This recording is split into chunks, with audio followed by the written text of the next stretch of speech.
The envelope arrived on a Tuesday.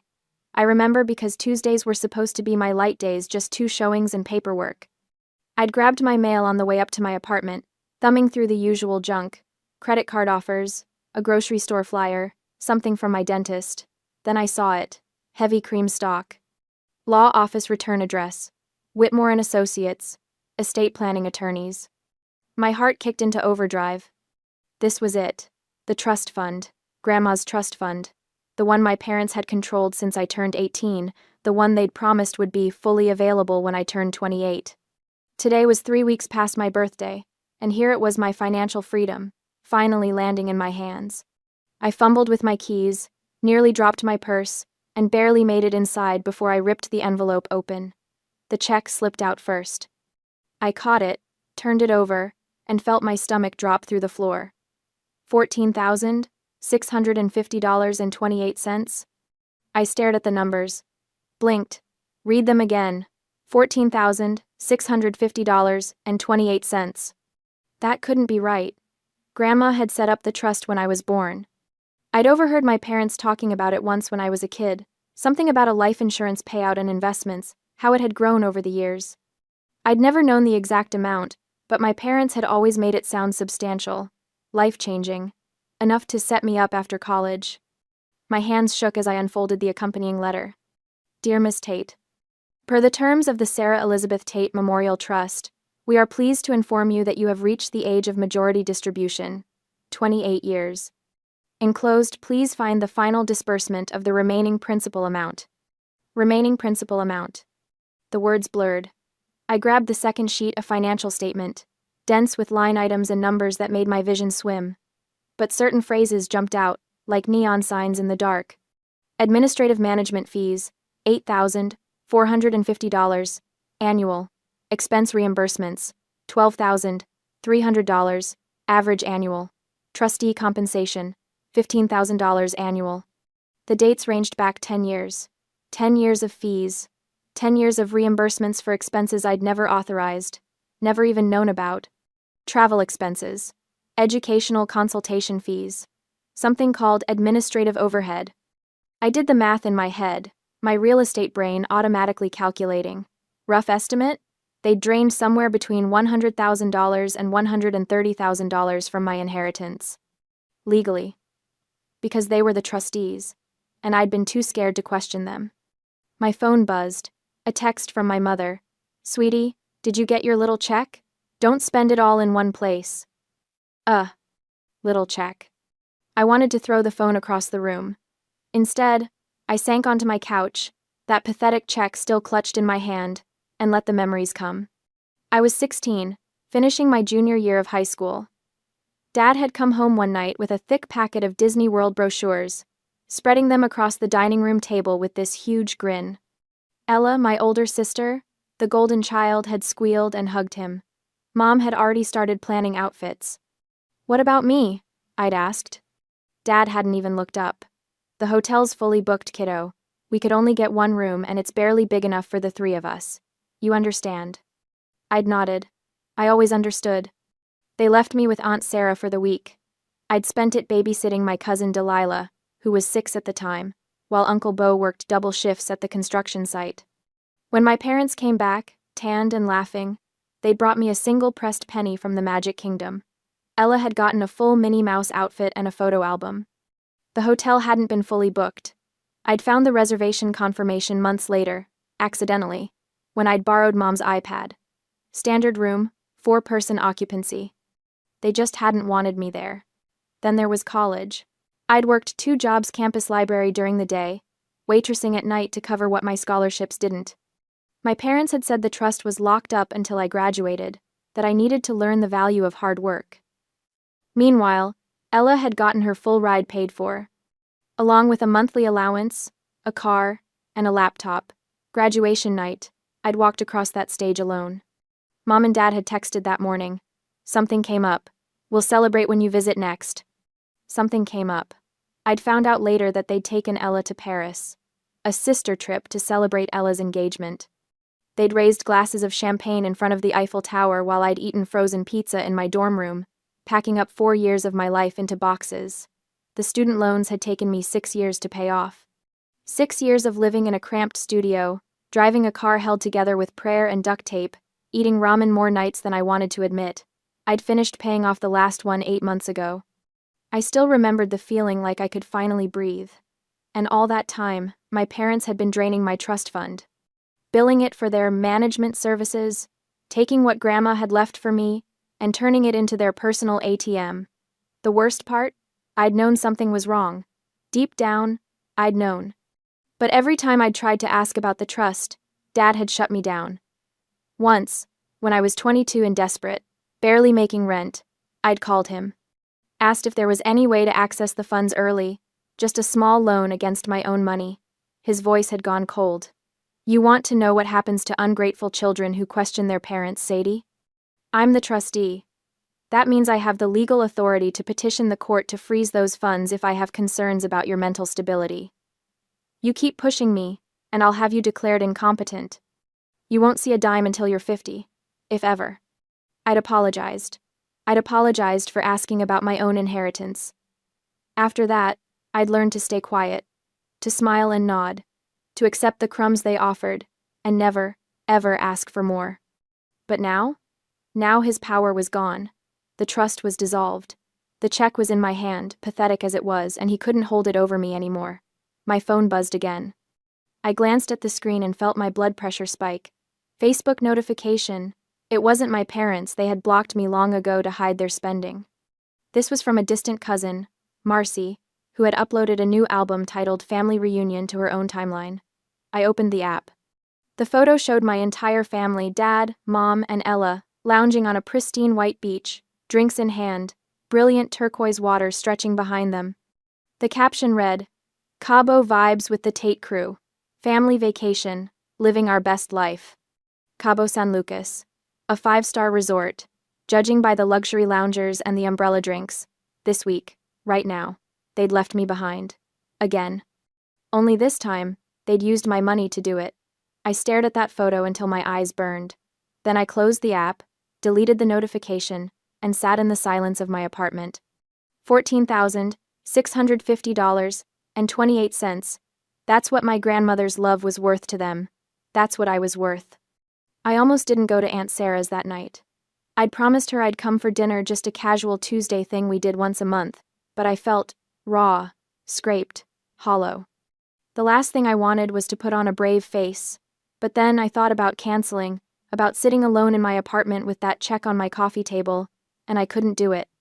I couldn't let them take this from me too, so I went. Aunt Sarah lived 40 minutes outside the city, in a neighborhood where the houses were small and the yards were big.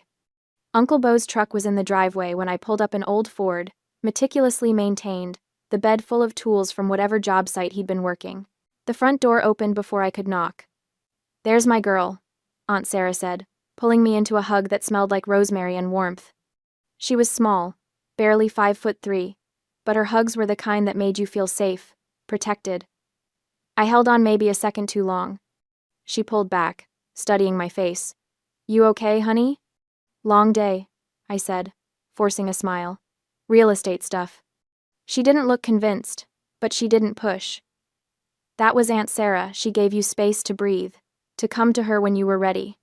Inside, Uncle Bo was at the stove, flipping pork chops in a cast-iron skillet. He looked up and grinned, his weathered face crinkling. Hey, Sadie girl, just in time. Hope you're hungry.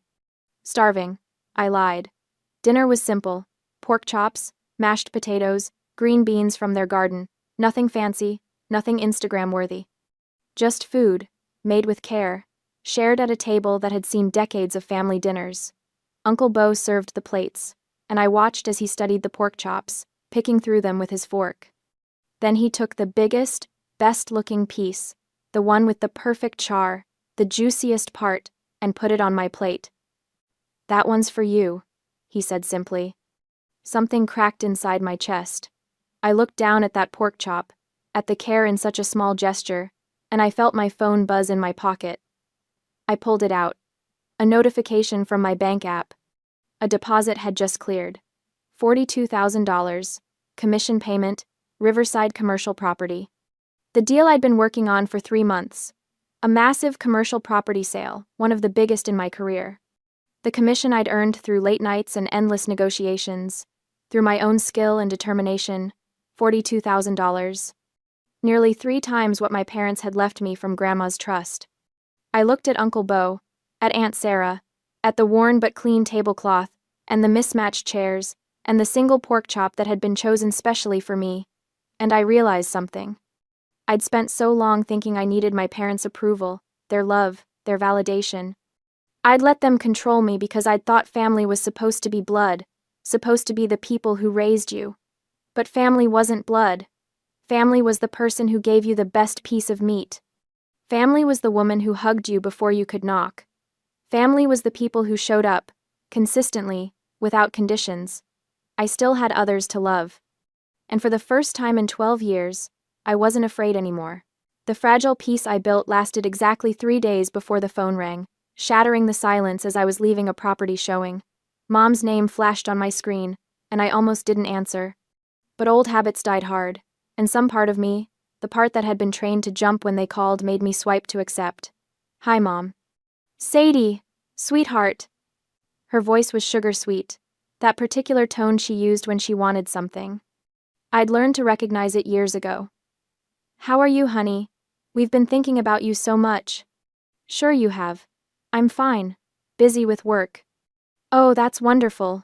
We're so proud of you, working so hard." A pause, perfectly calculated. "Listen, sweetie. I'm calling because we have the most exciting news. We're planning a family trip to Aspen for Christmas week. Doesn't that sound amazing?" My stomach tightened. "That's nice. We want you to come with us. All of us together. Me, your father, Ella, and little Jojo. It'll be magical. Snow, skiing, hot chocolate by the fire. Real family bonding time." Family bonding time. Right.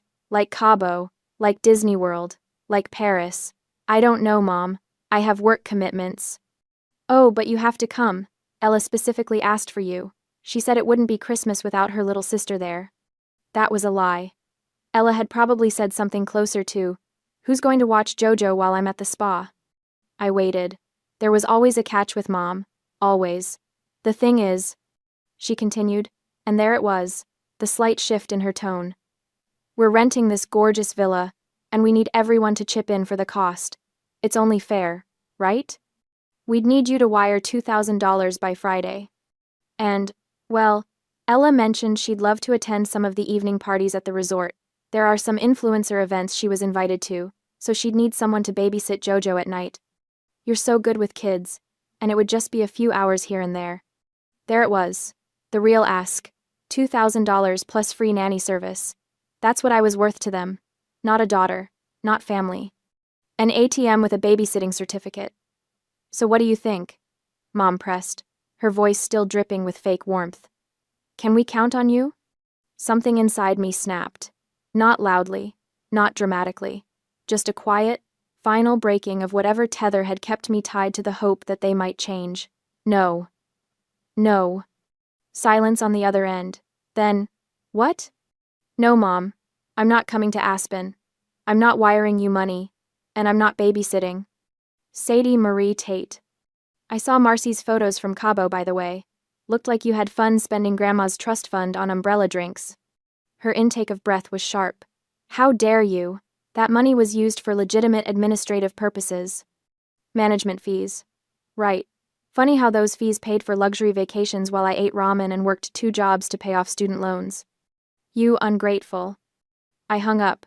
My hands were shaking, but not from fear, from adrenaline, from the rush of finally standing up for myself. The phone immediately started ringing again. "Mom." I declined the call. It rang again. Declined. A text came through. "Your father is going to hear about this disrespect." I blocked the number, then I blocked Dad's number, then Ella's, and I stood there in the parking lot of a commercial property, breathing hard, feeling like I'd just jumped off a cliff. But I wasn't falling. I was flying. That night, I couldn't sleep. I lay in bed, staring at my ceiling, my mind spinning. They would never see me as anything other than a resource. A convenient tool to be used when needed and ignored when not. No amount of compliance, no amount of bending over backward, would ever make them love me the way I'd wanted to be loved. But I had $42,000. I had 500,000 airline miles I'd been hoarding from my real estate credit card, points I'd been saving for someday. And I had people who actually deserved to be treated like family. An idea started forming. Petty? Maybe. But also perfectly, beautifully justified. If my parents wanted to use money to show their values, fine. I'd show mine. I spent the next morning on my laptop, researching flights, resorts, packages. My credit card points could cover flights for 4 people, round trip, to somewhere incredible. Somewhere my parents had probably fantasized about but never been able to justify spending their own money on. The Maldives kept coming up. Private overwater villas, crystal clear water, white sand beaches. The kind of place you saw in magazines and thought, someday, maybe, if I win the lottery. I checked the prices. With my airline miles, I could cover the flights. The villa would be expensive, but I found a 2-bedroom ocean residence with a massive deck and a pull-out sofa in the living room that Delilah would love. It was $28,000 for the week, all inclusive. With my commission, I could actually afford it. It would be tight, but I could do it. I sat back, my heart pounding. This was crazy. This was impulsive. This was everything I usually wasn't. But when I imagined Aunt Sarah's face, Uncle Beau's expression, Delilah's excitement, I booked it. 4 round-trip tickets to Maldives, 1 luxury residence for 7 days. Grand total, after miles and points, $28,000 from my commission. It was the most money I'd ever spent at once in my life, and it felt amazing. I showed up at Aunt Sarah's house that evening unannounced, my laptop tucked under my arm. Uncle Beau answered the door, surprised. Sadie, thought you weren't coming till Thursday. I know, but I need to talk to all of you. Is everyone home? Yeah, Delilah's upstairs. Everything okay? Everything's perfect. We gathered in the living room, Aunt Sarah on the couch, Uncle Beau in his worn recliner, Delilah cross-legged on the floor, her phone in hand like always. They looked at me with varying degrees of curiosity and concern. I took a breath. So, I had a conversation with my mom yesterday. She invited me to Aspen for Christmas. Aunt Sarah's expression tightened. She knew. She always knew. And I said no. Actually, I told her no, hung up, and blocked her number. Delilah's eyes went wide. Holy shit. Language, Aunt Sarah murmured, but she was staring at me with something like pride. The thing is, I continued, I realized something. I've been spending my whole life trying to be part of a family that doesn't want me, and I've been ignoring the family that's been there all along. Uncle Beau cleared his throat. Sadie. Let me finish. I opened my laptop, turning the screen toward them. I just closed a huge commission, $42,000. And I have a bunch of airline miles I've been saving. So I did something kind of impulsive. I pulled up the confirmation email. I booked us a trip, the 4 of us, to the Maldives, private overwater villa, 7 days, all inclusive. We leave in 2 weeks. The silence was deafening. Aunt Sarah's hand flew to her mouth. Uncle Beau just stared, his usually composed face completely blank. Delilah jumped to her feet. Are you serious? The Maldives? Like, the actual Maldives? The actual Maldives. Oh my God! Delilah practically bounced, her phone forgotten. This is insane. This is absolutely insane. Aunt Sarah's eyes filled with tears. Sadie, honey, we can't, that's too much. You can, and you will, I said firmly. You've been my family when my own blood couldn't be bothered. You've fed me, supported me, loved me, without conditions. This isn't charity. This is me saying thank you, and saying that you're my real family. A tear slipped down Aunt Sarah's cheek. Uncle Beau stood up, walked over, and pulled me into a hug so tight I could barely breathe. His voice was rough when he spoke. You didn't have to do this. I know. I wanted to. He pulled back, his eyes suspiciously bright. Then I guess we're going to the Maldives. Delilah was already on her phone, typing furiously. I need to tell everyone. This is the best thing that's ever happened to me. Can I make TikToks there? Please say I can make TikToks. You can make all the TikToks you want, I said, laughing. Aunt Sarah stood, walking over to touch my face gently. Your grandmother would be so proud of you. My throat tightened. I hope so. I know so. You took what they tried to steal from you, and you turned it into something beautiful.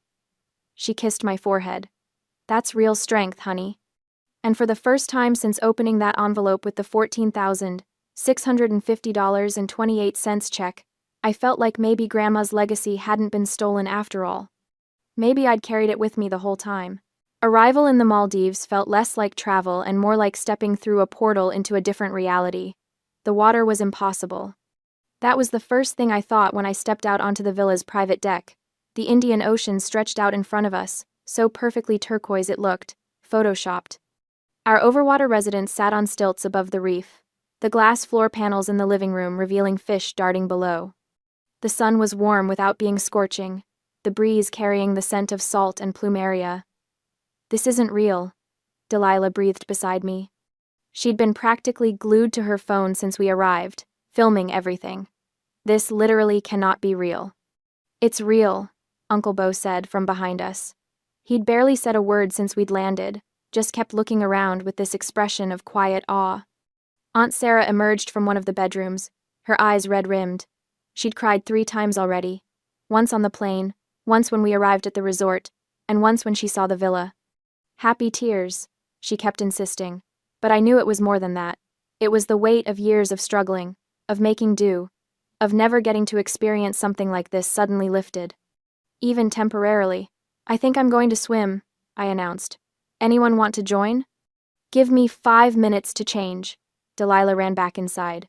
Uncle Bo settled into one of the loungers with a book, an actual paperback thriller he'd bought at the airport.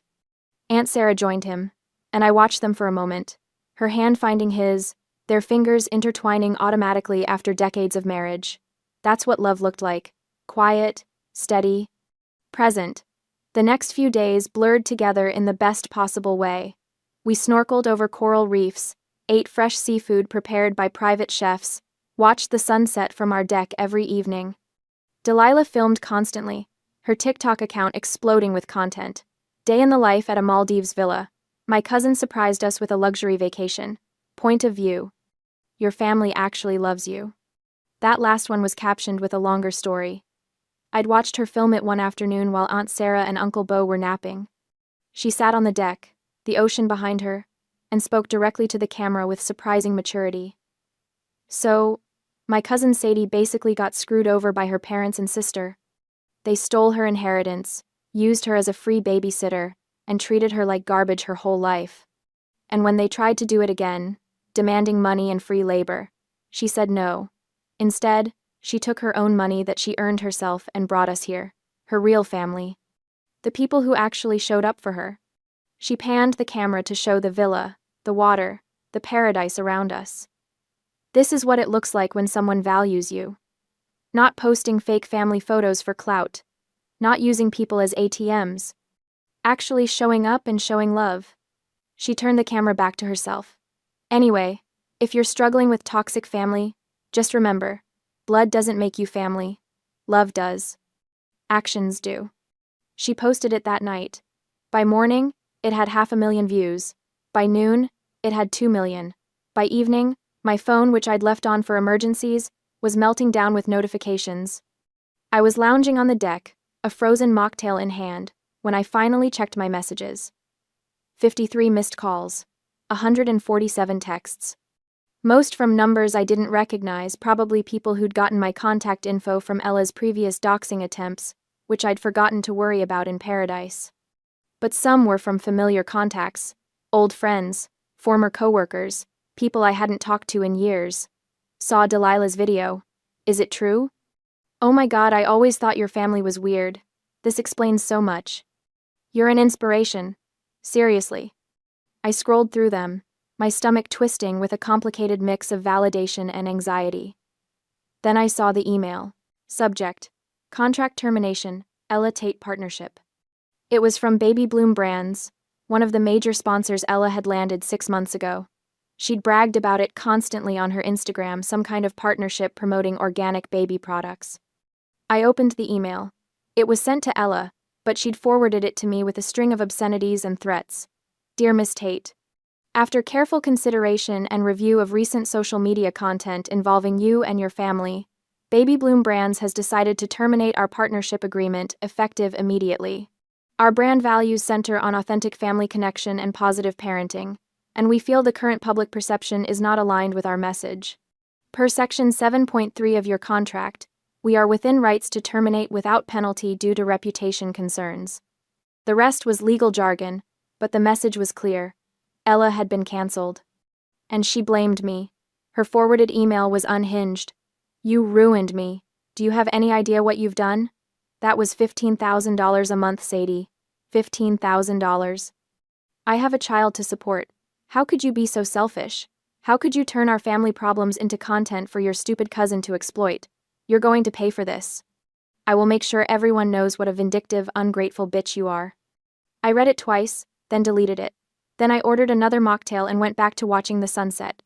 The video continued to explode. 4 million views. 5 million. News sites picked it up. Woman uses inheritance to treat real family after parents steal trust fund. The story was everywhere. Delilah was handling it like a pro, her follower count skyrocketing.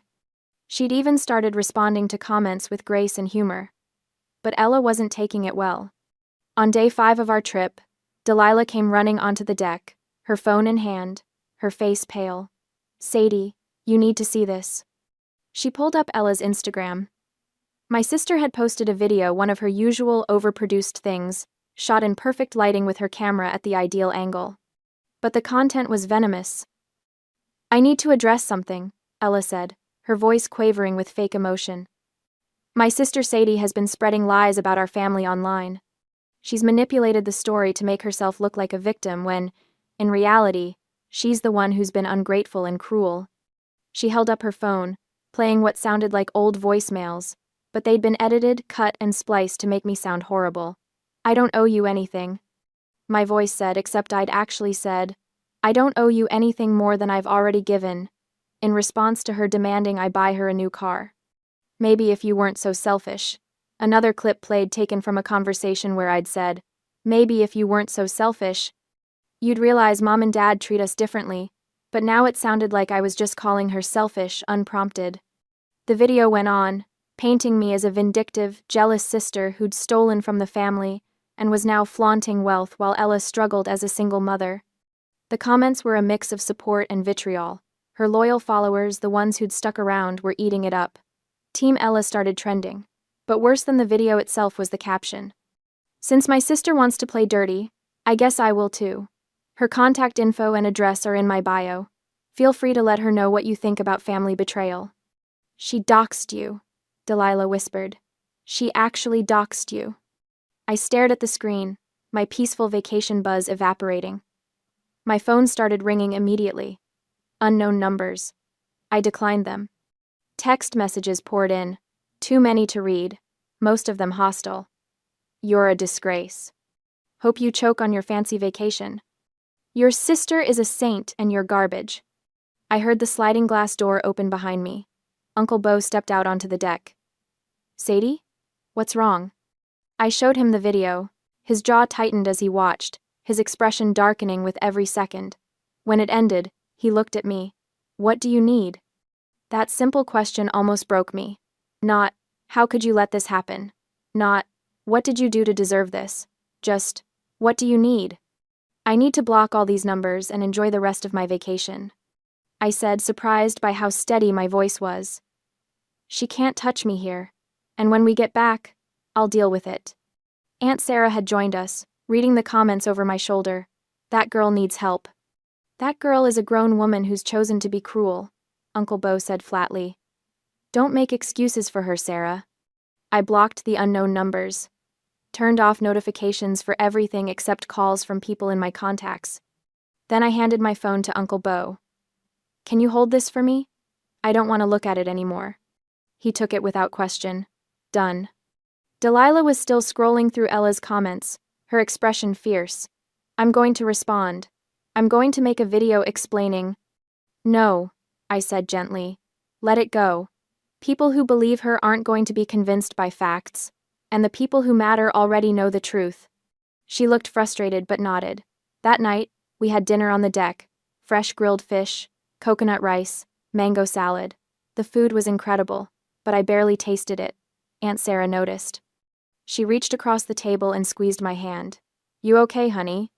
I will be, I said. And I meant it. Because Ella could post whatever she wanted. She could send her followers after me. She could edit videos and spin stories and play the victim. But I was sitting in a private villa in the Maldives, surrounded by people who loved me, while she was sitting at home, cancelled by her sponsors, losing her income. Watching her carefully curated life fall apart. I didn't need revenge. Karma was handling it just fine. The journey back to reality was a 32-hour endurance test. By the time we landed back in the States, I was exhausted in that bone-deep way that comes from too much travel and not enough real sleep. Uncle Bo drove us all back into the city, dropping Aunt Sarah and Delilah at their house first. Delilah hugged me goodbye, whispering, "Call if you need anything, okay? Anything." D22. Then it was just me and Uncle Bo for the final 20 minutes to my apartment. We didn't talk much. The silence was comfortable, the radio playing old classic rock quietly in the background. But as we got closer to my building, I felt tension creeping back into my shoulders. I'd had my phone off for most of the flight, but I'd turned it on during our layover in Dubai. The messages had been relentless. Most were blocked numbers now, but a few had gotten through. One from my father. "You've embarrassed this family for the last time. We're coming to collect what you owe us." I'd shown it to Uncle Bo. He'd read it without expression, then said, "I'm staying with you tonight." "You don't have to." "I'm staying." I hadn't argued. My apartment was exactly as I'd left it. Small, tidy, safe. I dropped my suitcase by the door and felt some of the tension ease. This was my space. They couldn't reach me here. Uncle Bo set his overnight bag down and looked around. "What needs fixing?" "What?" "I'm here. Might as well make myself useful. What needs fixing?" I smiled despite myself. The bookshelf in my bedroom is kind of wobbly. I've been meaning to tighten the screws. "Show me." We spent the next hour in comfortable domesticity. Uncle Bo fixed the bookshelf, then noticed a loose cabinet door in the kitchen and repaired that too. I made us a simple dinner, just pasta and jarred sauce, a far cry from the gourmet meals in the Maldives, and we ate at my small kitchen table. "This is good," Uncle Bo said, twirling spaghetti on his fork. "It's prego." "Still good," he smiled. "You know what I mean." I did. It wasn't about the food. It was about the quiet, the simplicity, the absence of drama. It was about being home. They showed up at 8:47 p.m. I was washing dishes when I heard the pounding on my door. Not knocking, pounding. "Sadie, open this door right now."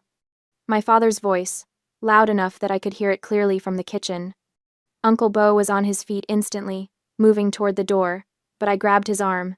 "Don't," I said quietly. "Let me handle this." I pulled out my phone and opened the Ring app. The doorbell camera showed all three of them. Dad, red-faced and furious. Mom, arms crossed, her expression cold. And Ella, holding her phone up, clearly recording. More pounding.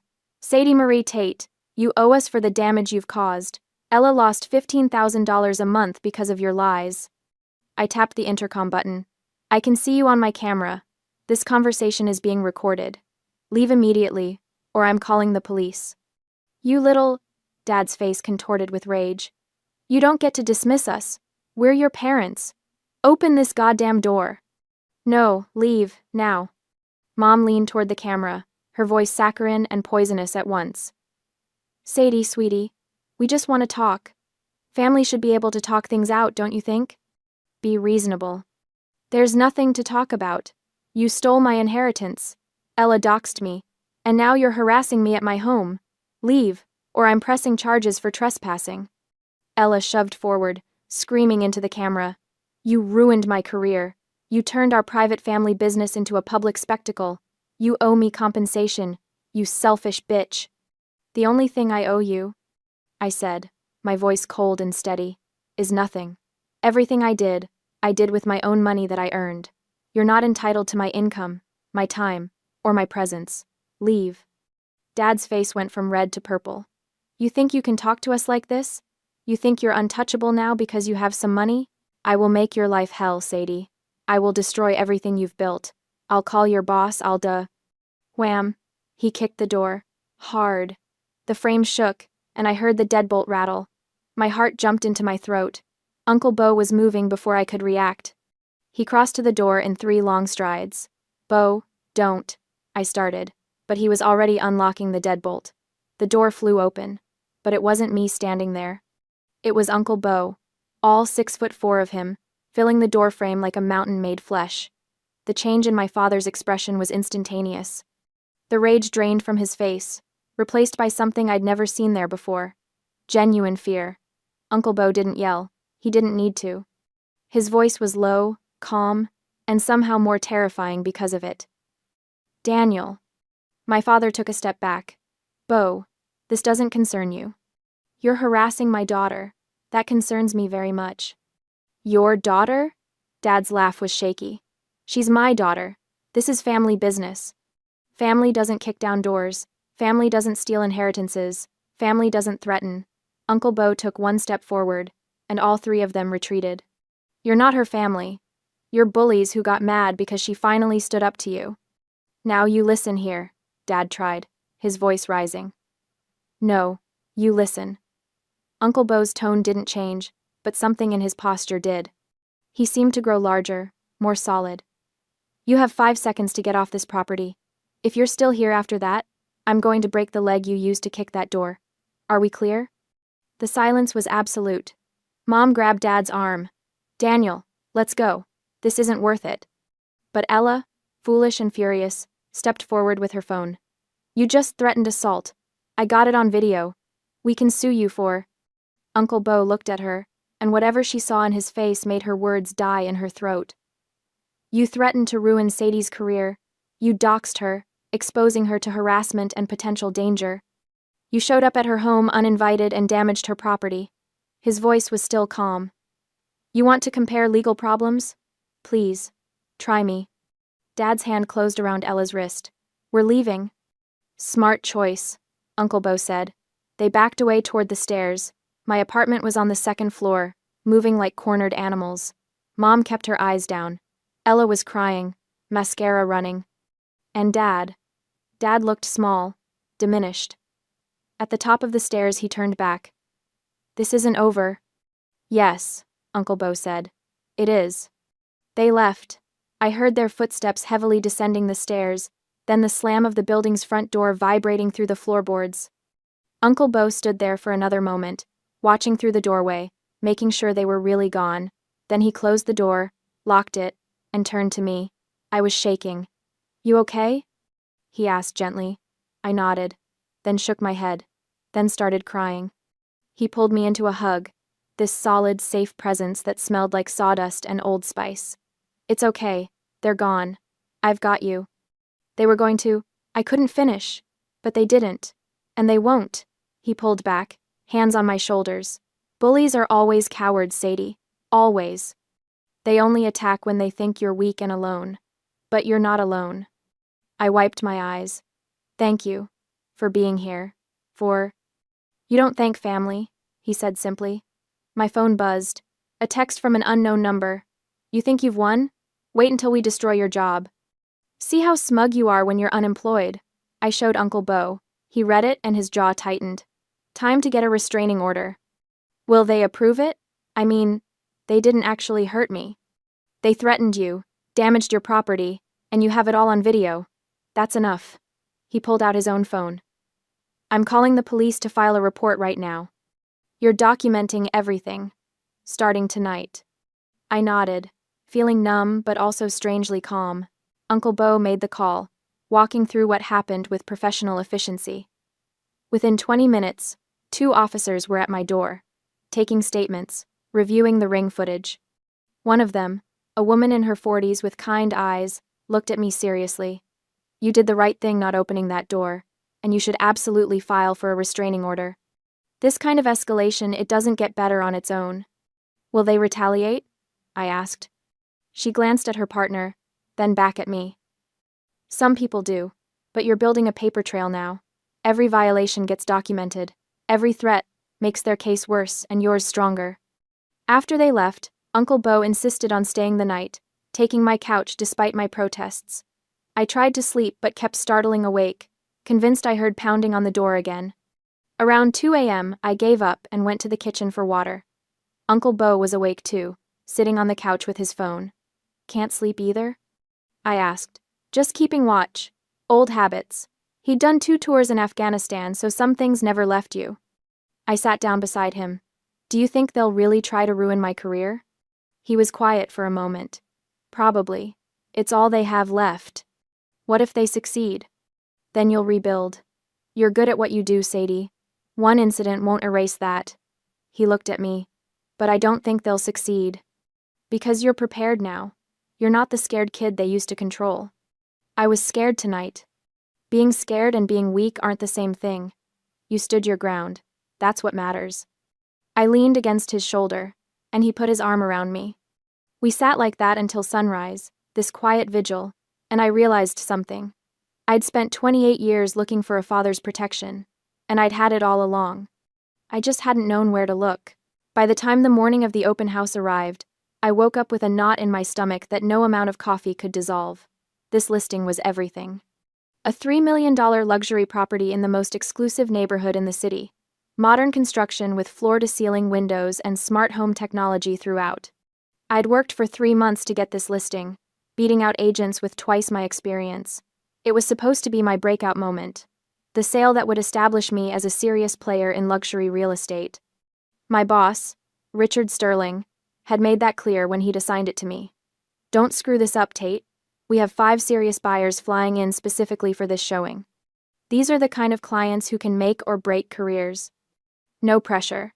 I'd spent the previous week preparing: professional staging, catering arrangements, security coordination, photography for the listing materials. Everything was perfect. Everything had to be perfect. Uncle Bo had gone home yesterday after making me promise to call if anything felt wrong. I'd filed the police report, started the restraining order paperwork, and blocked every number I could think of. 2 days of silence had passed. No calls, no texts, no appearances. Maybe they'd actually backed off. Or maybe they were planning something worse. The open house was scheduled for 2 p.m. on a Saturday. I arrived at 11 a.m. to do final checks. The house was stunning. All clean lines and natural light, the kind of place that photographed like a dream. The catering staff arrived at noon, setting up the dining room with elegant hors d'oeuvres and champagne. Security arrived at 1 p.m., 2 professionals I'd hired specifically for high-end events like this. They'd check in each visitor, verify appointments, and maintain a subtle presence. "We expecting any trouble?" asked Marcus, the head of security. I hesitated. "I have a complicated family situation. There's a possibility they might try to cause a scene." "You have photos?" I pulled up pictures on my phone. "Dad, Mom, Ella. These 3. If they show up, do not let them in, and call me immediately." Marcus studied the photos, then forwarded them to his partner. "Got it. We'll keep an eye out." By 1:30, everything was ready. I changed into my best outfit, a tailored navy suit that said, "Professional," without being stuffy, and reviewed my notes one last time. At 1:45, the first guests arrived. A couple in their 60s, pre-qualified, genuinely interested. I gave them the tour, highlighting the features, answering questions. They loved it. More guests trickled in. By 2:30, the house was full, approximately 20 people, all dressed well, all serious buyers, or their representatives. Richard Sterling had come too, standing in the corner with his phone, observing. This was going perfectly. That should have been my first warning. At 2:47 p.m., I was in the master bedroom showing a couple the walk-in closet when Marcus appeared at the door, his expression tight. "Miss Tate? A word?" I excused myself, stepping into the hallway. "What's wrong?" 2 women just slipped past the checkpoint. They were wearing oversized sun hats and dark sunglasses, registered as Sarah and Emily Wilson. But once they got into the living room, they took the gear off. "It's them." My blood turned to ice. "They're inside?" "They're downstairs." We realized too late. Before I could respond, a woman's voice echoed up the stairs, loud and sharp. "There she is. That's the thief I was telling you about." My heart stopped. I moved to the stairs, looking down into the open-concept living room. Every guest had turned toward the commotion, Mom and Ella stood in the center of the room, and Ella had her phone up, live streaming. Everyone needs to know what kind of person they're dealing with, Ella announced, her voice carrying to every corner of the house. This woman, Sadie Tate, stole from her own family. She took our retirement money and spent it on herself, flaunting it online while we struggle. That's not, I started, but Mom cut me off. She swayed dramatically, one hand pressed to her forehead. I can't breathe. Then she collapsed onto one of the staged sofas, a picture of theatrical distress. Several guests gasped. Someone asked if they should call 911. No need, Mom said weakly. It's just the stress of having a daughter who betrayed us so completely. I stood frozen at the top of the stairs, my mind spinning. Every eye in the house was on me. Richard looked horrified. The potential buyers looked confused, uncomfortable, eager to leave. 3 months of work, my career, everything I'd built, they were trying to destroy it all. Ella continued to live stream, narrating every moment. This is the person selling you this house, everyone. A liar and a thief. Ask yourselves, do you really want to work with someone like this? Something inside me snapped. Not into panic, into clarity. I walked down the stairs slowly, deliberately, pulling out my phone. As I descended, I locked eyes with Marcus. Call the police, I ordered, not breaking stride. Criminal trespassing and disturbing the peace. I want them removed. You can't, Ella started. I can, and I am. I turned to address the room, keeping my voice calm and professional. Ladies and gentlemen, I apologize for this disruption. These 2 individuals are my estranged mother and sister. They've been harassing me for weeks after I refused to give them money. I have documented evidence, police reports, and pending restraining orders. This is, unfortunately, an escalation of that harassment. One of the older gentlemen, a man in an expensive suit who'd been seriously considering the property, stepped forward. You're filing a police report? Yes, sir, immediately. He looked at Mom and Ella with undisguised disgust. Then I'd say you're handling this with remarkable professionalism, Miss Tate. Mom sat up, her fainting spell apparently forgotten. You don't understand, she ruined her sister's career. I understand perfectly, the man said coldly. I've seen this kind of manipulation before. My own daughter deals with a similar situation. He turned to me. I'll wait to continue the tour after they're removed. Other guests nodded in agreement.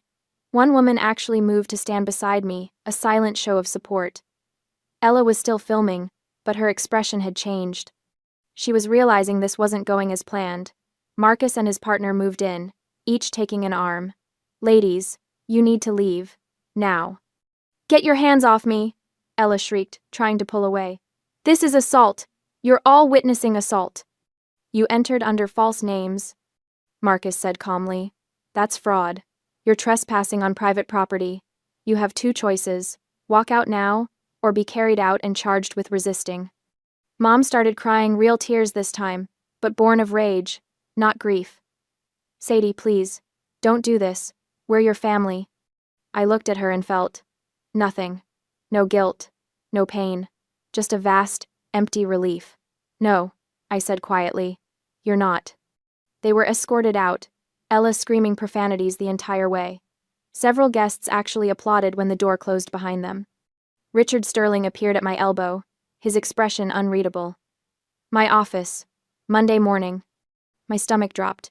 Richard. To discuss the restraining order paperwork, he continued. You need to file it immediately. I'll be a witness to this incident if needed. He looked around at the disrupted open house. Now, let's get back to business. You have properties to sell. I almost collapsed with relief. The police arrived within 10 minutes. I gave my statement, provided the security footage, and watched as officers went outside to speak with Mom and Ella, who were sitting in their car, refusing to leave the neighborhood. The gentleman in the expensive suit, Mr. Harold Brennan, I learned stayed through the entire process.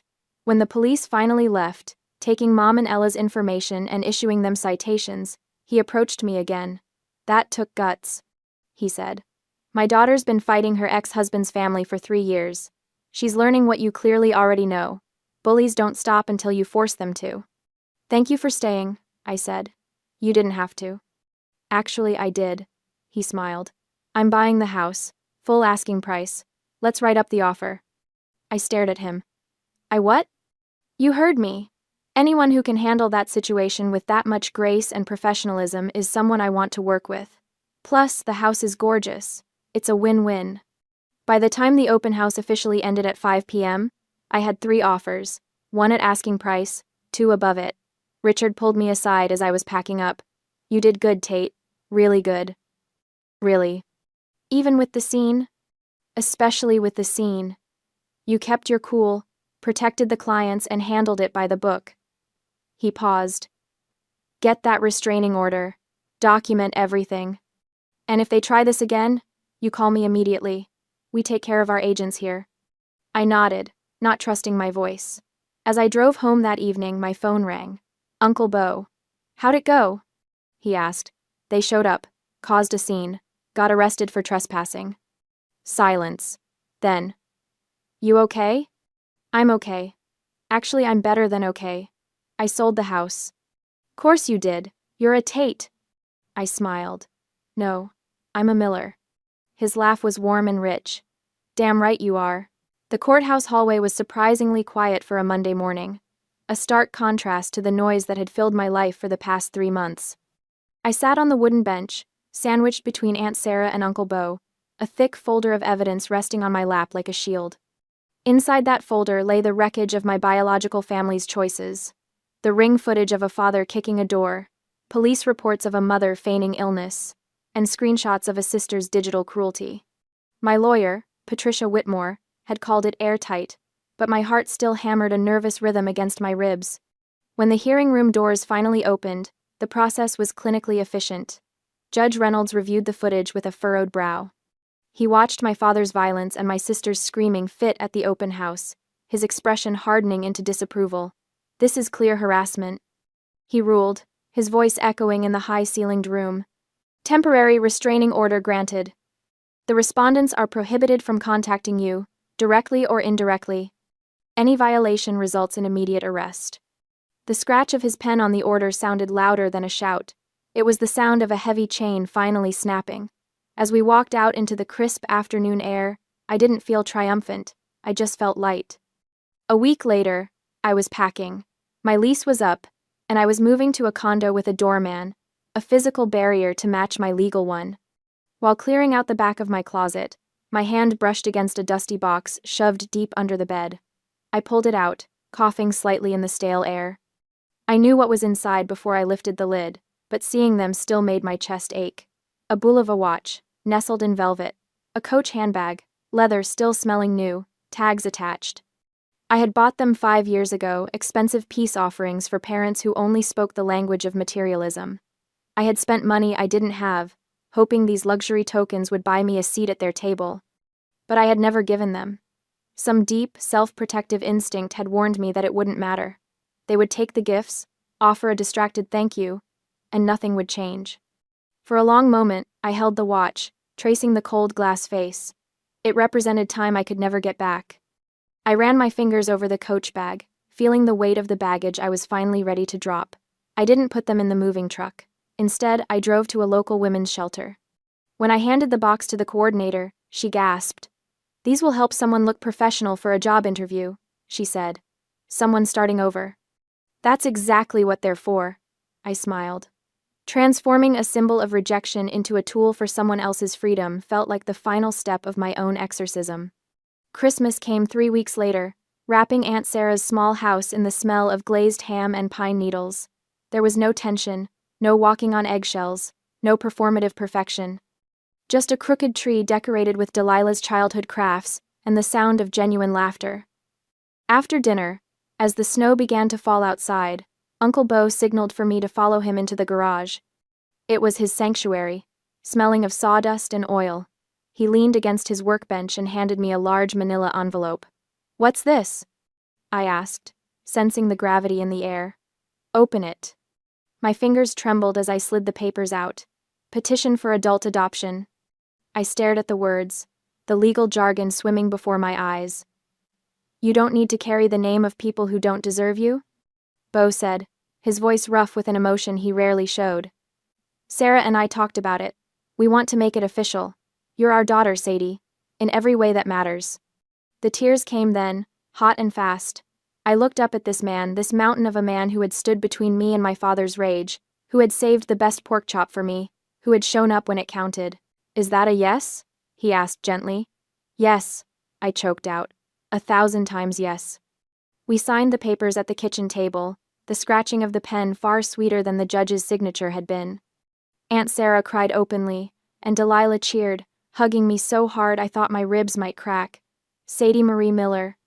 Later that night, driving home to my new condo, I stopped at a red light and looked at my reflection in the rearview mirror. I looked the same, but everything had changed. I had started this journey with a check for $14,650.28 and a soul hollowed out by betrayal. I was ending it with a protected career, a home that was truly mine, and a family that had chosen me as deliberately as I had chosen them.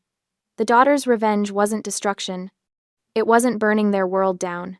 It was building a beautiful, impenetrable life in the ruins they had left behind. It was choosing love over bitterness. And finally, for the first time in 28 years, I was free.